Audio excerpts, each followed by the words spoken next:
What's up guys, Saf here on Super Saf TV, and we finally got them in the house. The iPhone 12 and the iPhone 12 Pro. Nice and early, Super Saf style, one of the first videos in the world, so a thumbs up for your boy would be appreciated.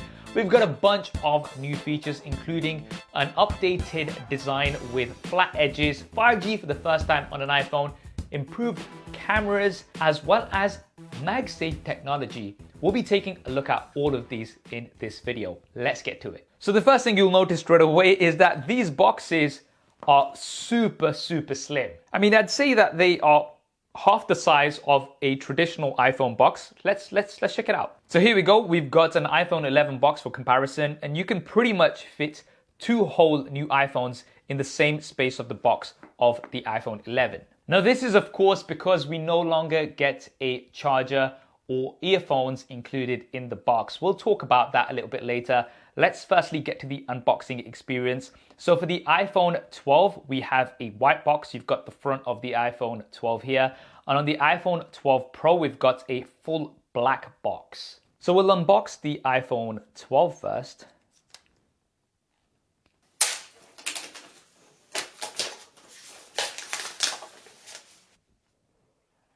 And there we go, guys. This is the blue version. This is the one that I wanted to check out.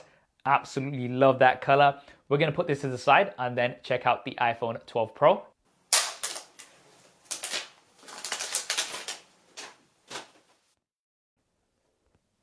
And the iPhone 12 Pro is also in the blue. Apple call this the Pacific Blue. And I'm really digging this because this has a matte finish, whereas we've got a glossy finish on the iPhone 12. Right, let's lift them outside of the boxes. And inside, all we have is some paperwork, a SIM card tool, as well as an Apple sticker. And of course, there is a USB Type-C to Lightning cable. Now, honestly speaking, I would have preferred if Apple went with USB Type-C to USB Type-C. It's just so much more universal. But I'm assuming they wanted people who already have lots of Lightning cables and accessories to be able to carry on using them. Right, so let's quickly talk about why the charger and earphones are not included. Well, Apple say that this is to save on carbon emissions. By not including these, they've halved the size of the boxes, which means they can get more into all shipments. And in total, they're looking at around 2 million metric tons of carbon emissions saved annually. That's the equivalent of around 450,000 cars off the roads. In addition to that, at the launch event, Apple also said that there are already billions of chargers and earphones out there. And with the use of wireless technologies, wireless charging, wireless earphones, people tend to already have these at home. Now, personally speaking, I'm somebody who has lots of wireless chargers at my house, and I also use wireless AirPods. So for me, this is not a big deal, but of course, I don't speak for everybody. What do you guys think? Do let me know in the comments below. Right, we're gonna take a look at the iPhone 12 first. We're gonna remove this paper screen protector so it's not plastic.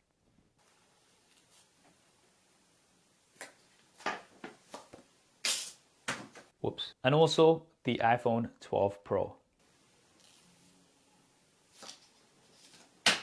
And here we are, guys, both the brand new iPhone 12s in hand. Man, I'm super excited. The flat edges, love the flat edges. Definitely gives me the iPhone 4 and 5 vibes, which I was a big fan of. Personally, some of my favorite looking iPhones in the past. And what's interesting is that both of these iPhones are exactly the same size. However, the iPhone 12 Pro does weigh a little bit more compared to the iPhone 12.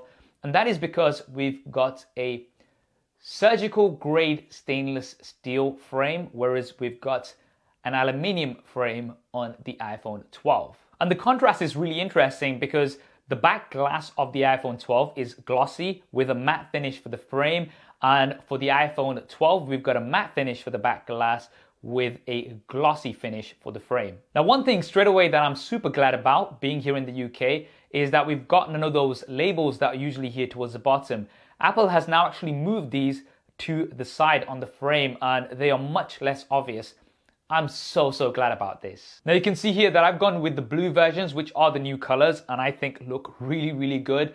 But the iPhone 12 is available in 5 color options. We've got the blue, there's a green, black, white, as well as a product red. And the iPhone 12 Pro, I've got in this Pacific blue, but this is also available in a silver, graphite, as well as a gold. And the gold version looks really, really good, especially because of the stainless steel frame. Now, all of the new iPhones are IP68 water and dust resistant, but they are much more water and dust resistant compared to other devices, which are usually rated for up to 2 meters.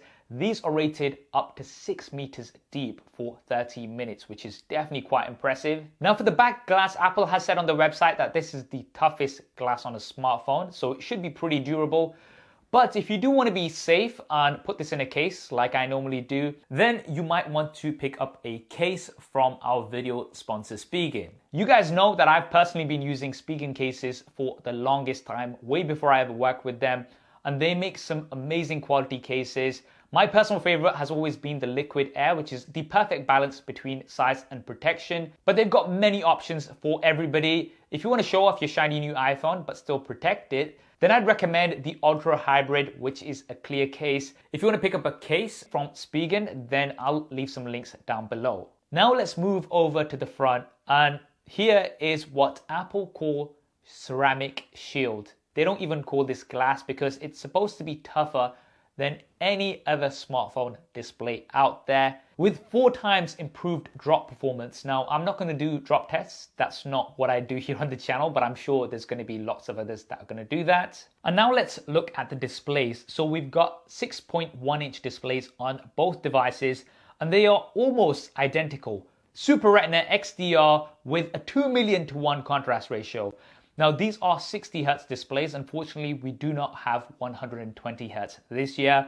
However, the displays have been improved, especially on the iPhone 12 compared to the iPhone 11. So gone is LCD, and all of the new iPhone 12s do have OLED technology, which means colors are much more vibrant and things really do pop. We've also got an improved resolution on the iPhone 12 compared to the iPhone 11. So with that higher PPI, details are also a lot sharper. So there is a big improvement going from the iPhone 11 to the iPhone 12 compared to going from the iPhone 11 Pro to the iPhone 12 Pro.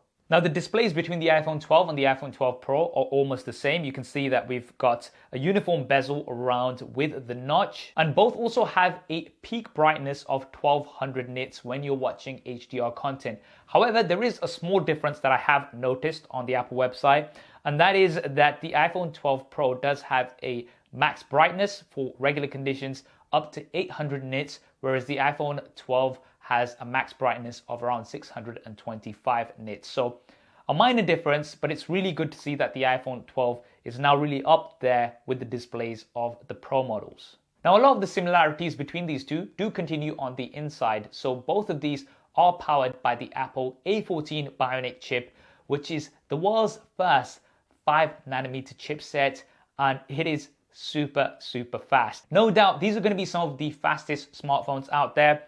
In terms of the difference between these two, as far as I know, the iPhone 12 Pro does have more RAM. And although on the day-to-day you might not notice this too much, the iPhone 12 is going to be better overall for multitasking. Now, these are also the first iPhones with 5G. So Apple is now finally joining the 5G race. And this is going to mean super fast speeds. Now, it's really going to depend on your area, whether you're going to be able to fully take advantage of 5G speeds right now. But I think from Apple's point of view, it's more about future-proofing. People usually buy an iPhone and keep it for many years, which is why the A14 is going to be great for that. But also by having 5G, it's going to mean that even if you can't take advantage of those speeds tomorrow, you will be able to take advantage of those speeds in, say, a year's time. Both devices, of course, come with iOS 14 out of the box with all of the new features, including widgets. And this is something that I really do like about Apple. Apple provides software updates for the longest time. Now let's take a look around the devices. We have a Lightning connector at the bottom with one of the 2 stereo speakers. The other one is in the earpiece. On the right-hand side, we have the power button. On the left-hand side, we have the volume buttons as well as the mute switch. And then there is the SIM card tray at the bottom. Both devices do support dual SIM cards, a physical SIM card as well as an eSIM. Now here within this notch, we do have Face ID, so we don't have Touch ID anywhere, and Face ID, as expected, works really well. And that brings us on to the cameras. So both devices have the same 12 megapixel front-facing camera. This has been improved, so we now have support for Smart HDR3, Deep Fusion, as well as night mode. So you now have night mode from the front-facing cameras.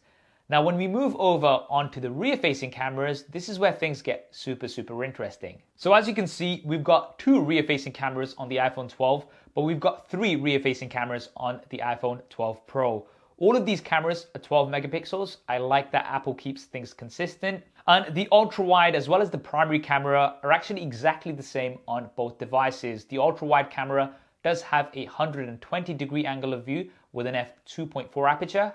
And the primary camera does have a wider f1.6 aperture, which means these are going to be able to let in a lot more light. We are looking at around 81% improvement for low light images. Now, in addition to that, night mode is now supported across all the cameras. So this is something that was missing on the iPhone 11 series, something that I did cover in my reviews. Not having night mode for the ultra wide camera was a bit of a downside for me. So it's great that we now have these on the new iPhones. Now, of course, being the Pro model, the iPhone 12 Pro does have some additions. We've firstly got the telephoto camera, which has an f2.0 aperture and 2x optical zoom. Now, this isn't really much about the zoom in my opinion, it's more about portrait shots. So although you will be able to capture portraits on the iPhone 12, they will be wide angle portraits. And the optimal angle for portraits is what you'll be able to achieve with this telephoto camera. And you guys have heard me say this many times before, but the iPhones have always been some of my favorite devices for portrait shots. So this is something that I'm really excited to test out on the iPhone 12 Pro. In addition to that, the iPhone 12 Pro also has a new LiDAR sensor which detects depth. Now, this is going to give you some great AR capabilities, but in addition to that, it's also going to give you improvements for the cameras. The LiDAR sensor does not rely on light, so this does mean that you're going to have improved autofocus in low light situations, and you'll also be able to take portraits in low light thanks to that LiDAR sensor. Now, of course, guys, as soon as I can, I'm going to be doing a detailed super SAF style camera comparison of the iPhone 12 and 12 Pro versus the competition. If you want to see those videos first, as always, make sure you have subscribed and hit that bell icon. Also, let me know down in the comments below which smartphone you'd like me to compare the iPhone 12 Pro to first. Now, of course, the improvements don't stop there. We've also got improvements for video. You've heard me say many times before that the iPhones record the best quality video on any smartphone, and Apple has now taken this even further. These are the first cameras, not even smartphones, the first cameras to support 4K 10-bit HDR with Dolby Vision, which is absolutely insane. Now, being the Pro model, you do have 4K HDR with Dolby Vision at up to 60 frames a second on the 12 Pro. The iPhone 12 still supports this, but only up to 30 frames a second. Now, there is also going to be Apple Pro RAW coming to the Pro models later on. We're not sure exactly when, and this will allow you to capture raw images on the iPhones with all of that computational photography goodness that you get with regular photos. I'm so excited about this. Like, I can't even explain how much of a difference this is going to make to photography on smartphones. Now, one major change that you can't see on the outside but has been made on the inside is MagSafe technology. So Apple has now lined up some magnets inside the new iPhones, and this is going to really help not only with charging but also with lots of new accessories. So all of the new iPhones do support Qi wireless charging, which is great, up to 7.5 watts. But if you do use a MagSafe compatible charger, that is just going to snap on directly to the new iPhones, and that's going to give you the optimal charge, up to 15 watts fast wireless charging. Now, this is not only going to be for official Apple accessories, this is going to be opened up for many third-party accessory makers as well, and I can't wait to see all of the creative solutions that we get. Now, for the wired charging, we do have support for up to 20 watts wired fast charging.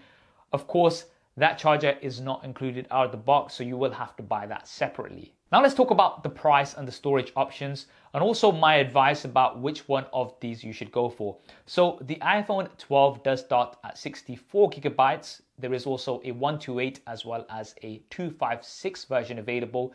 The iPhone 12 Pro starts at double the storage with 128 as a base, then a 256 as well as a 512 gigabyte version available. The iPhone 12 starts at around £800 or $800. The iPhone 12 Pro starts at £1,000 or $1,000. Now in the UK, the iPhone 12 Pro is actually coming in at a lower price compared to what the iPhone 11 Pro came in at last year, with double the storage. So that might make up for the fact that you don't get the charger and earphones included. But the iPhone 12 does come in around £70 more compared to what the iPhone 11 came in at last year.